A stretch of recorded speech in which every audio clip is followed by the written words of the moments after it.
I'm going to tell you a little bit about 5 things that I think you should be paying attention to. You are all very sophisticated politically. So what I'm going to say here might not be news to you, but it's just the way that I try to explain to other audiences, and maybe you can use this with your constituents as well.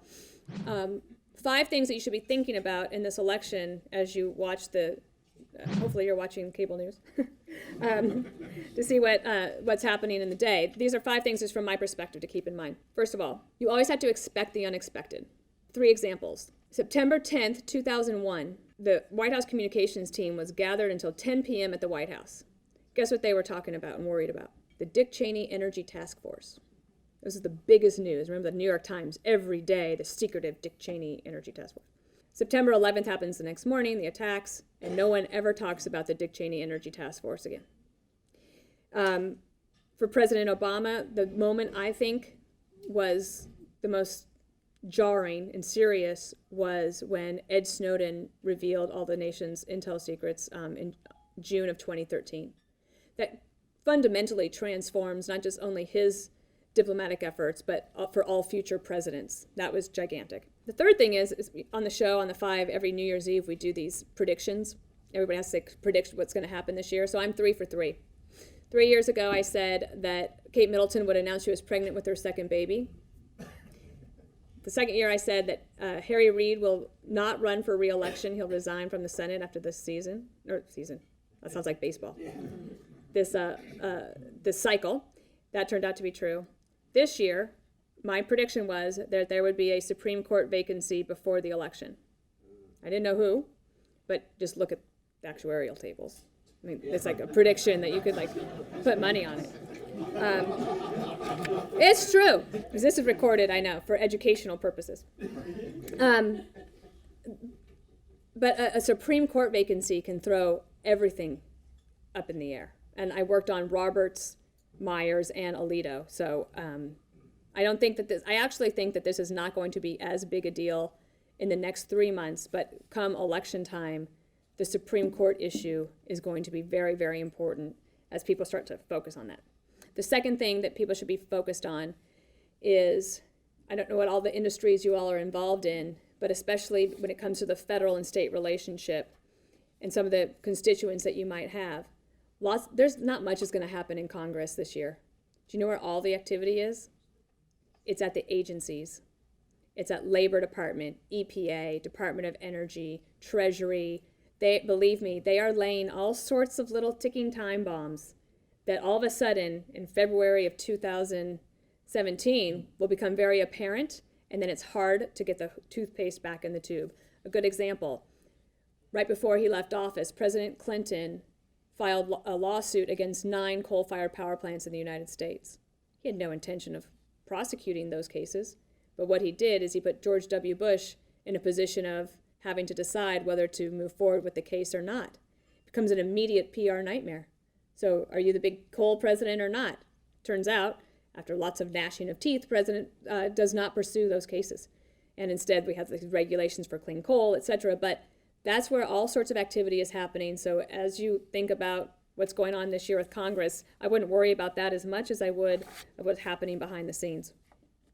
The third thing that is very interesting, it could be an entire speech, but I am fascinated that this is the first time in America's history where you have 5 distinct generations all voting at the same time. The silent generation, greatest generation, baby boomers, Gen X, and millennials.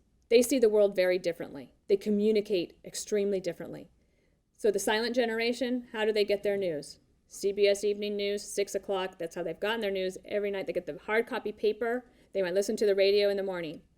A millennial wouldn't even know where to find Scott Pelley. They couldn't pick him out of a lineup. And if you are running for office, just think you're having to communicate to all of these different groups. Baby boomers who used to love the idea of Social Security reform hate it now. Millennials who have the highest percentage of unemployment than any previous generation, their whole development is being delayed by 10 years because of the economy and growth. I mean, this is, to me, just fascinating. And remember, millennials are now 83.1 million people. They are the largest generation by far. They are 1 out of every 3 workers in America. And the YouGov poll from just last week showed that given a choice between anybody versus Trump, 52% would vote for someone else. Only 19% would vote for Trump. Of course, I understand that could change in 9 months because there's a long time. Making up that deficit is really difficult. And we know from research that young people, if they vote with a party their first 2 elections, they will probably vote for that party for the rest of their lives. So this is a group of Republicans, and I just beg you to be thinking about those young people and talk to them. It's not that they're not gettable, but nobody talks to them in a way that they like to be communicated with. Hillary Clinton, look, she's got 4 headwinds and 4 tailwinds.